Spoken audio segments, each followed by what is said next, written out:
Hello guys, कैसे हैं आप सभी का स्वागत है हमारे चैनल एग्जाम जंक्शन में, जहां पे क्लास 10 के साइंस के बहुविकल्पी के कुछ प्रश्नों को करने जा रहे हैं जो आपके एग्जाम की दृष्टि से काफ़ी महत्वपूर्ण है। तो चलिए शुरुआत करते हैं। आज का पहला क्वेश्चन, टार्चों, सर्च लाइटों तथा वाहनों की हेडलाइटों में बल्ब कहाँ लगा होता है? तो आपका पहला ऑप्शन है परावर्तक के ध्रुव एवं फोकस के बीच।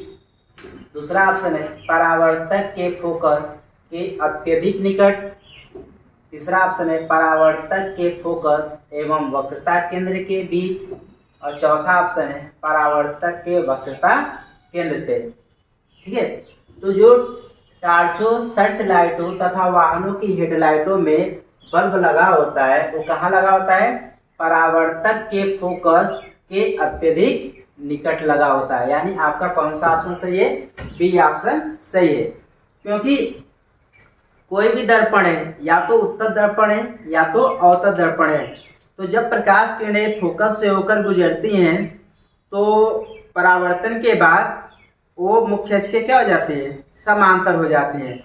इसलिए जो बल्ब लगा होगा वो कहाँ लगा होगा? परावर्तक के फोकस के अत्यधिक निकट लगा होगा। ठीक है, तो आपका दूसरा ऑप्शन सही है। चलिए नेक्स्ट क्वेश्चन। आपका अगला क्वेश्चन है कि उत्तल दर्पण से बनने वाले प्रतिबिंब की प्रकृति है। ठीक है, उत्तल दर्पण से जो बनने वाला प्रतिबिंब होता है उसकी प्रकृति कैसी होती है? तो पहला ऑप्शन है वास्तविक व सीधा। दूसरा ऑप्शन है आभासी व सीधा। तीसरा ऑप्शन है आभासी व उल्टा। और चौथा ऑप्शन है वास्तविक उल्टा। ठीक है, तो उत्तल दर्पण से बनने वाले प्रतिबिंब की प्रकृति है। तो जो उत्तल दर्पण द्वारा बनने वाला प्रतिबिंब होता है वह हमेशा दर्पण के पीछे बनता है। और कैसा बनता है? सीधा बनता है। ठीक है, तो जब दर्पण के पीछे बनेगा तो कैसा बनेगा? आभासी बनेगा और सीधा बनेगा। इसलिए आपका कौन सा ऑप्शन सही है? बी ऑप्शन आपका सही है कि उत्तल दर्पण से बनने वाले प्रतिबिंब की प्रकृति कैसी होती है? आभासी होता है व सीधा होता है। तो आपका बी ऑप्शन सही है। चलिए नेक्स्ट क्वेश्चन। आपका नेक्स्ट क्वेश्चन है कि नीचे दिए गए चित्र में एफ व पी प्रदर्शित करते हैं। जो चित्र दिया गया है, ठीक है, ये फिगर दिया गया है, तो इसमें जो P है और F है यह किसको प्रदर्शित करते हैं? तो आपका ऑप्शन है फोकस व ध्रुव को। दूसरा ऑप्शन है ध्रुव व फोकस को। सी ऑप्शन है वक्रता केंद्र व फोकस को। और डी ऑप्शन है ध्रुव व वक्रता केंद्र को। ठीक है, तो आपको बताना है कि जो F है और P है वह किसको प्रदर्शित करता है। तो जो आपका F है, F किसको प्रदर्शित करता है? मुख्य फोकस या फोकस को प्रदर्शित करता है। ठीक है, और जो P है ये किसको प्रदर्शित करता है? ध्रुव को प्रदर्शित करता है। ठीक है, किसको प्रदर्शित करता है? ध्रुव को प्रदर्शित करता है। तो आप क्रम से देखेंगे तो F किसको प्रदर्शित करेगा? फोकस को। और P किसको प्रदर्शित करेगा? ध्रुव को प्रदर्शित करेगा। तो आपका ऑप्शन कौन है? ए ऑप्शन आपका राइट है, फोकस व ध्रुव को। यहाँ पे देखिए आपका बी दिया गया ध्रुव और फोकस, लेकिन आपका पहले क्या है? F है ना, तो F फोकस को डिनोट करा, इसलिए आपका बी ऑप्शन सही नहीं है। ये नहीं कि आप बी ऑप्शन मार दे, ये गलत हो जाए, क्योंकि क्रम से देखना है। क्योंकि यहाँ F है तो F फोकस को डिनोट कर रहा है और P किसको डिनोट कर रहा है? ध्रुव को डिनोट कर रहा है। इसलिए आपका कौन सा ऑप्शन है? ए ऑप्शन आपका सही है। ठीक है, चलिए नेक्स्ट क्वेश्चन आपका है। नेक्स्ट क्वेश्चन है आपका, ठीक है, क्या आपका क्वेश्चन है कि एक अवतल दर्पण की वक्रता त्रिज्या 12 सेमी है तो इसकी फोकस दूरी होगी। ठीक है, अवतल दर्पण की वक्रता त्रिज्या कितनी है? 12 सेमी है, तो इसकी फोकस दूरी होगी। फोकस दूरी हमें निकालना है। तो वक्रता त्रिज्या को किससे डिनोट किया जाता है? आर से। तो यहाँ पे आपको पता है कि अवतल दर्पण की जो वक्रता त्रिज्या होती है दर्पण के सामने होती है, तो इसलिए हम जो वक्रता त्रिज्या को लेंगे वो किस में लेंगे? माइनस के साथ, यानी -12 सेंटीमीटर। ये आपकी वक्रता त्रिज्या हो जाएगा। हमें फोकस दूरी निकालना है, तो हमें पता है कि F बराबर क्या होता है? R/2। जो फोकस होता है वक्रता त्रिज्या की आधी होती है। तो F इक्वल R का मान दिया गया है कितना? -12 और बटे क्या हो जाएगा? 2 हो जाएगा। और 12 को 2 से डिवाइड करेंगे तो कितनी बार में डिवाइड होगा? 6 बार में। तो F इक्वल कितना आएगा? -6 सेमी। यानी अवतल दर्पण की फोकस दूरी कितना होगा? -6 सेमी। माइनस चिन्ह यह दर्शाता है कि जो फोकस होगा वह अवतल दर्पण के सामने होगा। इसलिए आपका कौन सा ऑप्शन सही है? डी ऑप्शन आपका सही है, -6 सेमी। ठीक है, चलिए नेक्स्ट क्वेश्चन। आपका अगला क्वेश्चन है कि उत्तल दर्पण की फोकस दूरी वक्रता त्रिज्या एवं वस्तु की दूरी के उपयुक्त चिन्ह है।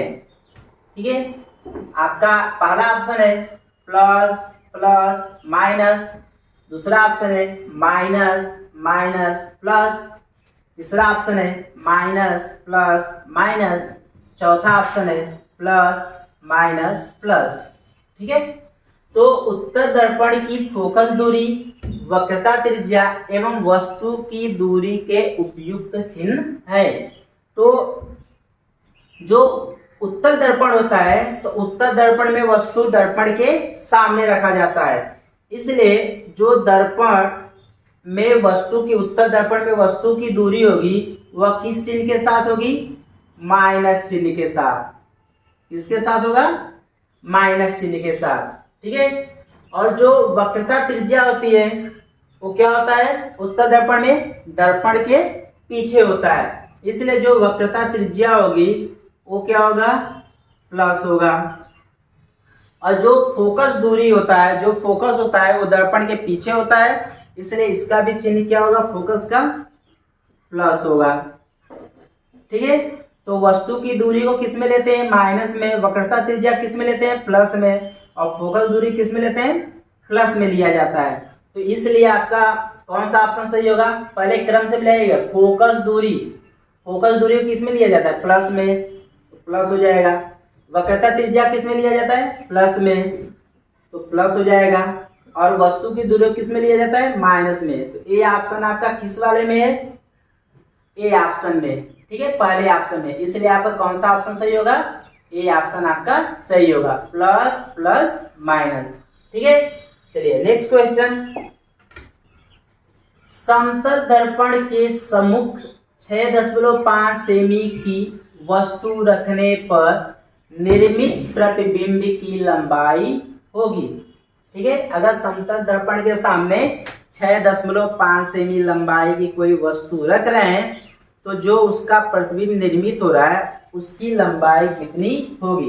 तो पहला ऑप्शन आपका है 5 सेमी, दूसरा ऑप्शन है 5.6 सेमी, तीसरा ऑप्शन है 6 सेमी, चौथा ऑप्शन है 6.5 सेमी।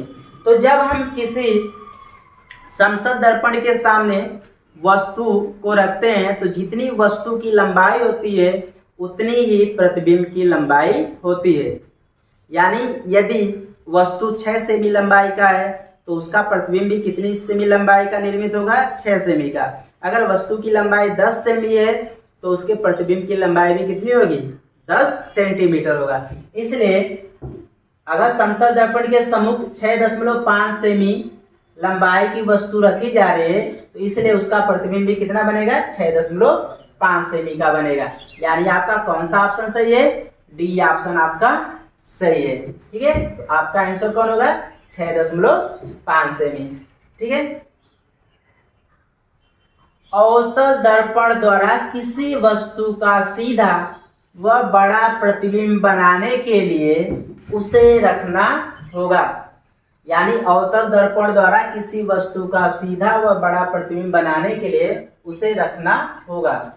या आपका एक क्वेश्चन और है, उसी के बाद या अवतल दर्पण द्वारा किसी वस्तु का बना प्रतिबिंब आभासी, सीधा तथा वस्तु से बड़ा पाया गया वस्तु की स्थिति होगी। तो आपका पहला ऑप्शन है दर्पण के वक्रता केंद्र C पर, दूसरा ऑप्शन है दर्पण के फोकस बिंदु F पर, तीसरा ऑप्शन है दर्पण के वक्रता केंद्र C और उसके फोकस बिंदु F के बीच में, और चौथा ऑप्शन है दर्पण के ध्रुव P और उसके फोकस बिंदु F के बीच में।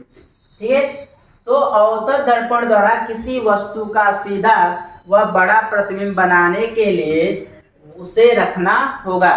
तो जब भी अवतल दर्पण द्वारा किसी वस्तु का सीधा और बड़ा प्रतिबिंब बनाना होता है तो उसे हमेशा फोकस और ध्रुव के बीच में रखा जाता है, क्योंकि आपको पता है कि अवतल दर्पण में 6 स्थितियां होती हैं। वस्तु को अलग अलग स्थिति पे रखा जाएगा तो उसका प्रतिबिंब भी अलग अलग स्थिति पे प्राप्त होगा।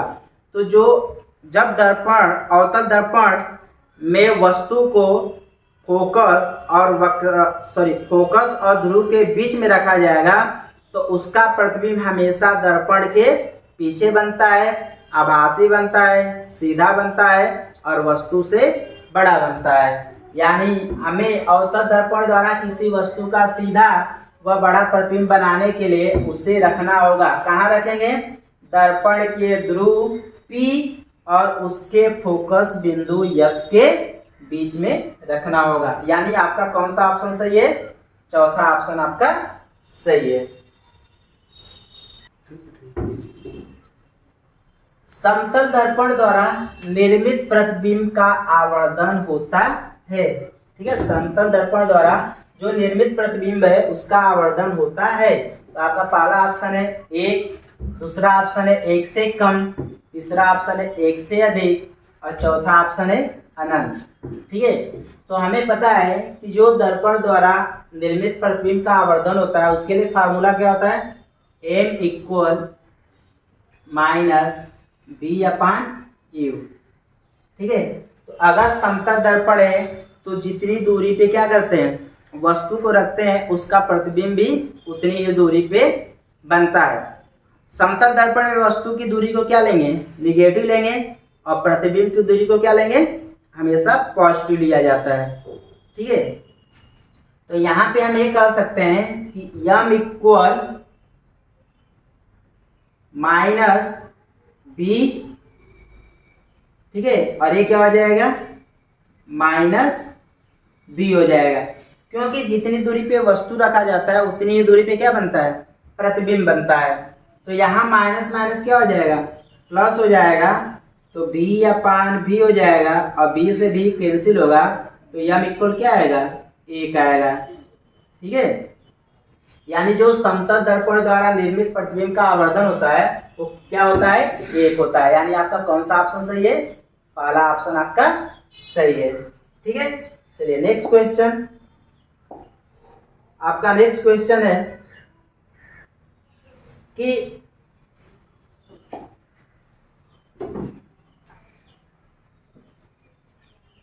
उत्तल दर्पण से प्रतिबिंब सदैव बनता है। ठीक है, पहला ऑप्शन है वक्रता केंद्र तथा फोकस के बीच, दूसरा ऑप्शन है वक्रता केंद्र तथा अनंत के बीच, तीसरा ऑप्शन है ध्रुव व फोकस के बीच और चौथा ऑप्शन है कहीं भी बन सकता है।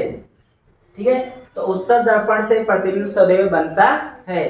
तो जो उत्तल दर्पण में प्रतिबिंब बनता है वो हमेशा दर्पण के पीछे बनता है। और कहाँ बनता है? फोकस और ध्रुव के बीच बनता है। कहाँ बनता है? फोकस और ध्रुव के बीच में। यानी आपका कौन ऑप्शन सही है? तीसरा ऑप्शन आपका सही है। जो प्रतिबिंब बनेगा ध्रुव और फोकस के बीच में बनता है और हमेशा कहाँ बनेगा? दर्पण के पीछे बनेगा। कैसा बनेगा? सीधा बनेगा और वस्तु से छोटा बनता है। ठीक है, तो आपका कौन सा ऑप्शन सही है? तीसरा ऑप्शन आपका सही है। चलिए नेक्स्ट क्वेश्चन।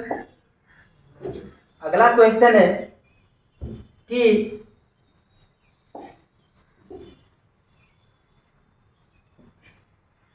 परावर्तन का द्वितीय नियम है। ठीक है, परावर्तन का द्वितीय नियम है।